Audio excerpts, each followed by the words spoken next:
여러분 안녕하십니까? 오늘 또 참으로 좋은 날입니다. 하나님께서 성령으로 충만하게 채워주시기 바랍니다. 저는 오늘 히브리서 5장 1절로 10절의 말씀을 가지고 우리의 대제사장 되신 예수 그리스도라는 제목으로 은혜를 나누고자 합니다. 구약시대에 율법이 주어진 이유로 이스라엘 백성들은 하나님께 제사를 드리고 싶으면 먼저 하나님의 제사장을 찾아가야만 했습니다. 하나님께 제사를 드리는 것은 아무나 할 수 있는 일이 아니라 반드시 성별된 제사장들만이 할 수 있었던 특권이요 의무였던 것입니다.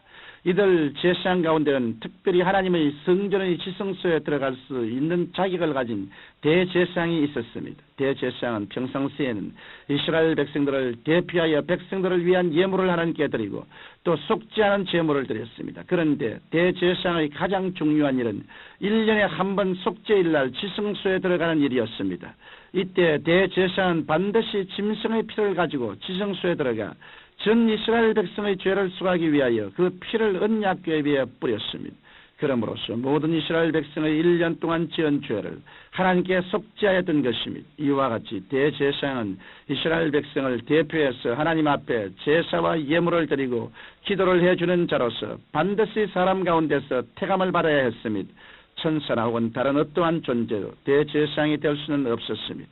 오직 하나님께 택함을 받은 사람만이 다른 사람을 위하여 속죄의 제사와 기도를 하나님께 드릴 수 있었던 것입니다. 그런데 성경 말씀을 보면 예수 그리스도는 하나님께 멜기세덱의 반차를 쫓은 대제사장이 되셨다고 말씀하고 있습니다. 하나님의 아들로 육체를 입으신 예수님께서는 친히 온 인류의 대제사장이 되신 것입니다.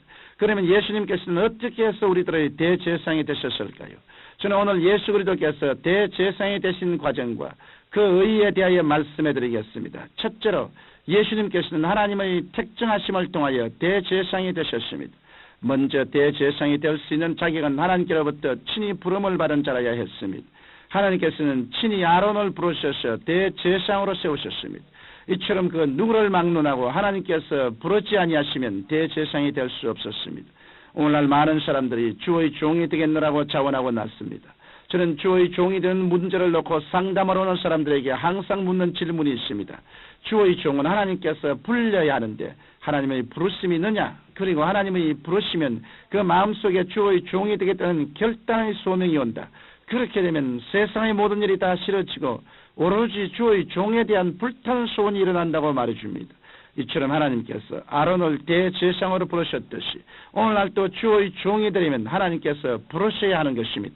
그런데 예수님께서도 하나님의 이러한 부르심으로 말미암아 대제사장이 되신 것입니다. 히브리서 5장 5절에는 또한 이와 같이 그리스도께서 대제사장 되심도 스스로 영광을 취하심이 아니오라고 말씀하시므로 예수님께서 스스로 대제사장이 되신 것이 아니라 하나님 아버지의 부르심을 쫓아 대제사장이 되셨다고 기록하고 있습니다.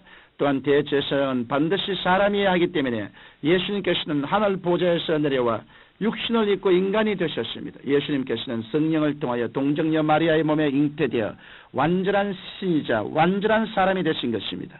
이와 같이 예수님께서는 하나님의 택정하심에 따라 성육신하셔서 만인의 죄를 대속하는 대제사장이 되셨습니다. 둘째로 예수님께서는 멜기세덱의 반차를 쫓아 대제사장이 되셨습니다.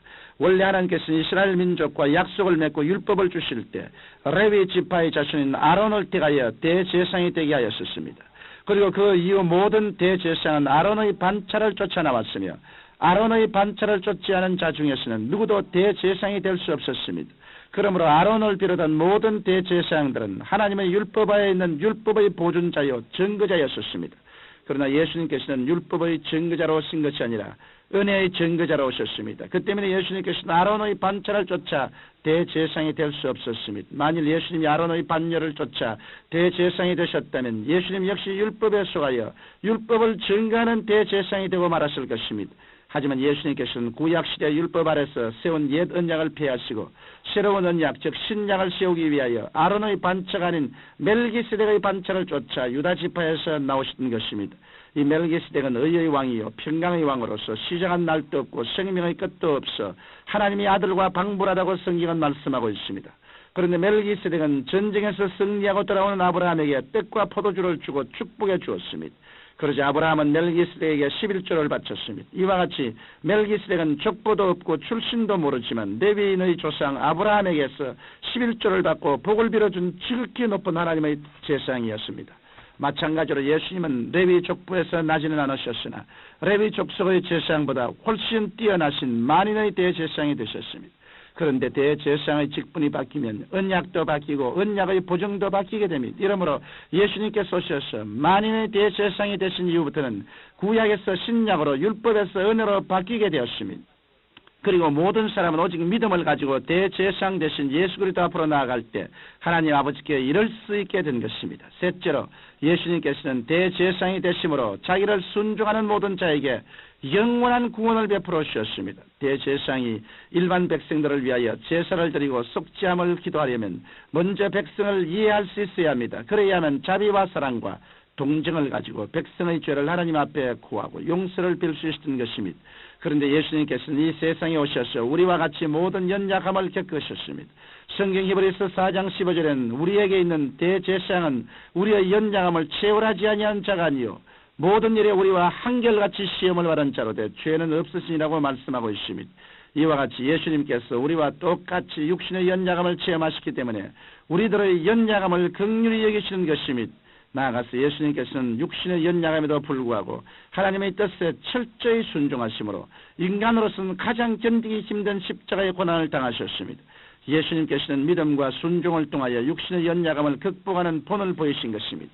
그러므로 우리는 불같은 시험이 다가오더라도 낙심하거나 좌절해서는 안 됩니다. 우리는 고난과 역경을 당할수록 우리의 대제사장 되신 예수님께로 나아가 힘을 얻어야 합니다. 예수님께서는 우리의 참 대제사장이 되사 우리의 모든 연약함을 체험하셨으므로 우리가 고난 속에서 드리는 기도를 멸시치 아니하시고 우리의 기도에 응답해 주시는 것입니다.